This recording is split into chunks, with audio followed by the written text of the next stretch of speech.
Olá, colegas do direito. Vamos rever a nossa primeira aula de Código do Processo Civil. Inicialmente, o professor nos trouxe os conceitos históricos, os quais são o conceito privativista, depois nós tivemos o conceito cientificista e depois o conceito do novo processo. Bem, o conceito privativista, o que ele fala? Ele fala que a pessoa ela não tem direito a grau de recurso, tá? Então, ganhou, ganhou, perdeu, perdeu. E ele teve início com o descobrimento do Brasil em 1500. Depois disso, nós temos o conceito cientificista, que teve início em 1862 e foi até a promulgação da nossa Constituição de 1988. E já nele, nós vemos algumas regras como as necessárias para se abrir um processo. E essas regras, elas dizem o seguinte, que há necessidade de possibilidade jurídica ou pedido, interesse legítimo e a legitimidade. Para entender essas três regrinhas, nós vamos usar o seguinte exemplo. Maria vinha dirigindo seu carro, João veio no carro dele, bateu no carro de Maria. Então, a possibilidade jurídica ela existe se a gente for pegar o seguinte plano. Maria, se entrar com processo contra João, ela tem a possibilidade de ser indenizada? Tem. Opa, então já batemos o primeiro ponto. Depois, se Maria entrar com processo contra João, ela tem interesse nesse processo de vir a receber alguma coisa? Tem. Maria tinha o carro novo dela, João bateu, então ela tem interesse em processar João para receber todos os pagamentos dos danos que ela teve. Depois, a legitimidade. Se Maria não for a dona do carro, isso é, se o carro não estiver no nome dela, ela não tem legitimidade e o processo nem é aberto. Agora, se Maria for a dona do carro, ela traz a legitimidade ao processo e ele é aberto.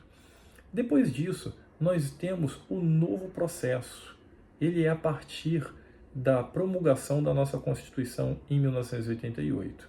Com esse novo processo, nós temos o seguinte, a circularidade dos planos. O que é isso? O direito civil trabalhando junto com o Código do Processo Civil e vice-versa. Aí, seguindo, nós temos os modelos processuais, os quais são os adversariais, inquisitivos, coparticipativos. Bom, vamos ver primeiro o adversarial. O modelo adversarial, ele é quando o Estado ele é soberano. Então, se o Estado for acionado, o juiz, quando recebe o processo, ele vai decidir o que vai acontecer ali, sem querer saber se a parte A ou a parte B quer se pronunciar, se de repente eles estão a fim de entrar num acordo. O juiz simplesmente ele é boçal e soberano e fala, não, agora quem decide isso daqui sou eu e acabou.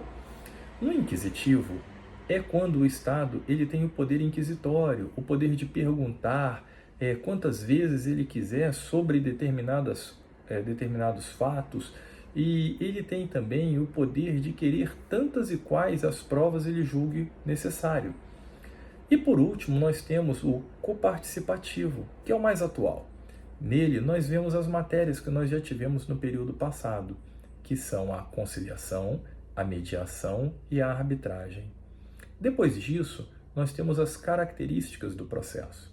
As características elas são autonomia, complexibilidade, unidade, dinâmico e público. Bom, com relação à autonomia, ela se refere a quem tem autonomia para iniciar o processo. A complexibilidade, ela vem falando sobre todas as coisas que estão inerentes ao processo, desde a petição inicial, a uma instrução de julgamento, enfim, as várias coisas que acontecem nele. Depois nós temos a unidade, isso é, o processo, todo processo ele é único, ele é uno. Então, ele inicia com uma capa e ele vai terminar com a sentença do juiz. Cada processo é para um único caso, então não existe a situação de a gente ter dois casos dentro de um mesmo processo. Depois disso, nós temos a parte dinâmica. Isso é, o processo ele tem sempre que andar para frente.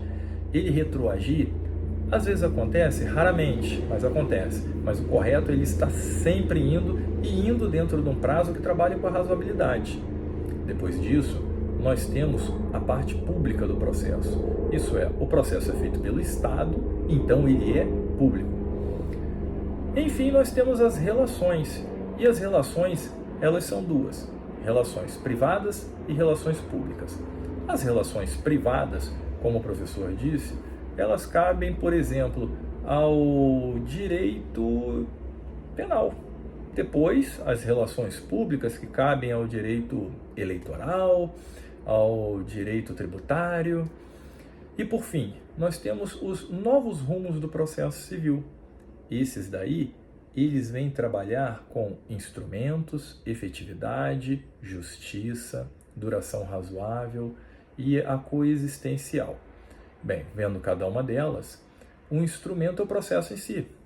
A efetividade. A efetividade, como nós vimos lá atrás, e mantendo o mesmo exemplo da Maria dirigindo o carro, o João vindo batendo no carro dela, né, é quando o processo ele consegue, dentro da sua efetividade, né, fazer com que o João pague os danos de Maria. Depois nós temos a justiça. Na justiça, eu já vou falar uma outra coisa que o professor até trouxe como exemplo. Imaginem um juiz X, o qual tem a seguinte linha de pensamento: todo homem dirige igual um louco, então colisão entre homem e mulher, o culpado é sempre o homem, porque o homem dirige de uma maneira muito louca. E aí o que acontece? Dentro desse exemplo da colisão, a Maria ela abre um processo contra o João. Só que o João chega em um determinado momento que ele fala: não, opa, calma aí, eu não sou culpado nenhum não. Eu quero que haja uma perícia para provar a minha inocência nessa colisão. E o juiz vira e fala: indeferido, não vou aceitar, não quero saber de perícia, porque homem que bate mulher, culpado é o homem, dirige igual um louco. Isso daí não está sendo feita justiça. Ambas as partes têm que ser ouvidas, ambas as partes têm o direito de se defender. Então, essa parte da justiça ela cai com isso daí. Duração razoável. Isso daqui está falando sobre a razoabilidade do tempo de decurso do processo. Não tem cabimento um processo durar 10, 15, 20 anos. A gente tem que trabalhar com algo mais sucinto em relação ao tempo. Coexistencial. Ele já vem falando com relação à parte do pedido.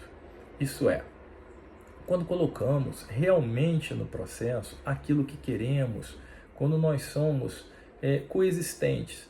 Por exemplo, numa colisão onde a gente quer o conserto do carro, a reparação dos danos do veículo e também danos morais, pois uma filha de menor estava no carro, tudo isso tem que ser lançado ali no pedido. Depois disso, nós temos os meios alternativos. Os meios alternativos são aqueles que nós falamos ainda há pouco com relação à conciliação, mediação e arbitragem. Então, no final da aula de hoje, o professor ele falou sobre um trabalho que era para que lêssemos os artigos de 1 a 10 do Código do Processo Civil e encontrarmos nele a efetividade, a justiça, a duração razoável e coexistência. Bom, espero que esse vídeo tenha ajudado vocês e bons estudos!